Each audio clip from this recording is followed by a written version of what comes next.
the LVGP President, Maria Cristina Garcia, the newly elected and appointed officials of the League of Vice Governors of the Philippines, my fellow workers in government, other distinguished guests, ladies and gentlemen, good afternoon. I stand before you both as a fellow public servant and a hopeful Filipino, steadfast in the belief that the future of our nation depends greatly on the kind of leadership that we here today embody. First and foremost, congratulations to the newly elected and appointed officials of the League of Vice Governors of the Philippines. Your appointment signifies a vote of confidence from your colleagues. But more than that, it is also a mandate for transformation. Tandaan natin, ang bawat posisyon ay may kaakibat na tungkulin at responsibilidad. Responsibilidad na itaguyod ang makabuluhang pagbabago sa inyong mga lalawigan. As Vice Governors, you are entrusted with a mandate to preside over your provincial boards and to lead should the need arises. You are the bridge between the aspirations and action, between national vision and local execution. The people therefore expect you to be champions of progress, transparency, inclusivity, and accountability at all times. Aligned with these expectations, I recognize the LVGP's progressive steps in strengthening your competencies in local governance and in legislation. Through the League's facilitation of capacity-building activities and regional summits and assemblies, you have deepened the understanding of global best practices in governance, digital transformation, and urban development.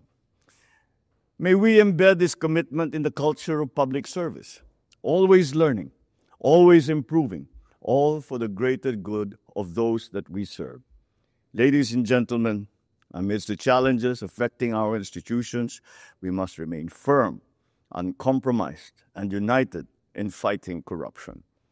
The unscrupulous abuse of power and greed must come to an end. Dismayado ang maraming Pilipino dahil sa mga patong-patong na isyong lumulunod sa kanila araw-araw. Our people are exhausted. They are disappointed. They are angry. And as I have said before, their rage is valid.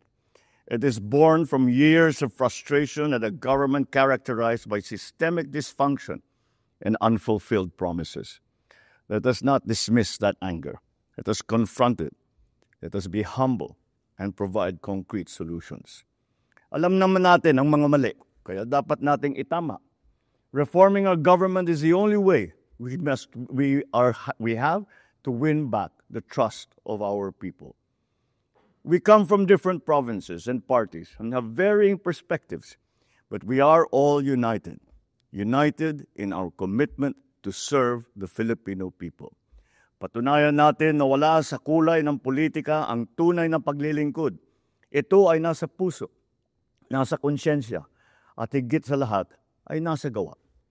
I know we have it in us to deliver the service to our people, that which they rightfully deserve.